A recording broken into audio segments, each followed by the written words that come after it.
Хэрхэн төслийн ангилал бүртгэх вэ? Барилгын төслийн бүртгэл хэсгээс төслийн ангиллыг сонгоно. Нэмэх тэмдэг дээр дарж бүртгэн үү?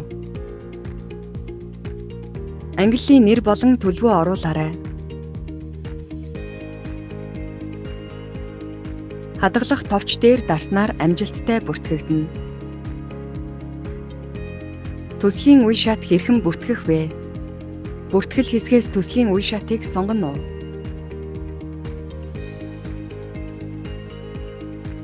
Нэмэх тэмдэг дээр дарж бүртгэн үү? Үе шат болон төлөвөө оруулна.